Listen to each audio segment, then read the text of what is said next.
Welcome to Chemistry with Dr. G. In this video, I will be explaining the flame emission spectroscopy.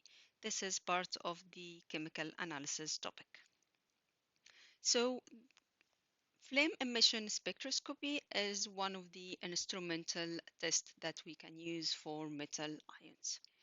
So elements and compounds can be detected and identified using instrumental methods. Instrumental methods are better than chemical tests because they are more accurate, more sensitive, and they are rapid.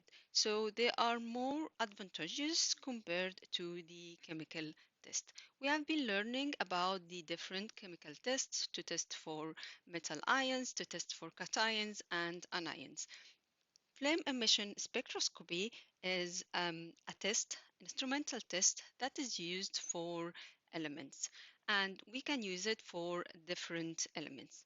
The main fact for that is that each element will have a characteristic line spectrum. As we can see here, there are different elements, and each element will give you a certain line spectrum, which corresponds to certain wavelengths of certain colors. So what happens in flame emission spectroscopy? First of all, you have your element, whatever that is, and in this element you have the electrons in the ground state. They have the electrons in their normal energy level, and then you put your element in the flame. Once the element is put in the flame, it will absorb energy.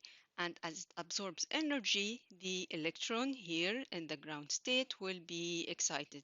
And excited means this electron will move from this ground state into a higher energy state or into a higher energy level because it has absorbed a certain amount of energy from the flame. But the electron will not stay in the high energy level for long. It again will be to stabilize, will then lose this energy, and then this electron will lose the energy to go back to the ground state. So the electron will move from the high energy state to the ground state. As it does so, it will lose energy and it will emit certain energy with a certain wavelength or a certain amount of energy, a certain wavelength, and a certain color. So the light will pass, this light that has been emitted will pass through a spectroscope which can detect the different wavelengths of light to produce this line spectrum. So this line spectrum, as you can see, each color corresponds to a certain wavelength. And this is characteristic for each element because the different wavelengths that are produced will depend on the charge on the ion and also the electronic structure. And we know that there is no two elements that have the same electronic structure. The electronic structure is different between different elements. So each element will have its own unique electronic structure, and so they will have a unique line spectrum.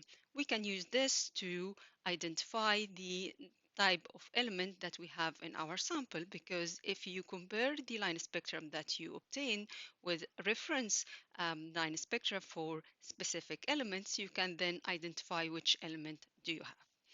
We can also use this test to quantify the amount of the element that we have in our sample, not just qualitative analysis, but also quantitative analysis. This is because the intensity of the lines that are produced will depend on the concentration of the specific element in the sample.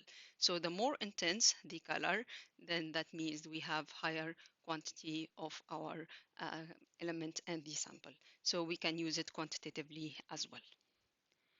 In addition, flame emission spectroscopy can work for mixtures, not just for individual elements. The main reason for that because we can identify different ions in a mixture, and actually it's more useful than the flame test when it comes to a mixture, because if you have a mixture of two metals, for example, and you try to test for the flame test for these, then you're going to have a mixture of colors of two. It would be very difficult to identify, but you can use the the flame emission spectroscopy and the line spectrum to identify the different component of your mixture. For example, if we have a mixture of two elements like hydrogen and sodium, and we use the line spectrum, we're gonna get the line spectrum you can see here. This line spectrum is actually a combination of the line spectrum of the two elements, individual elements, the hydrogen and sodium. So if you compare the line spectrum of the mixture with the individual line spectrum for the different component, you can identify which elements do you have in your mixture.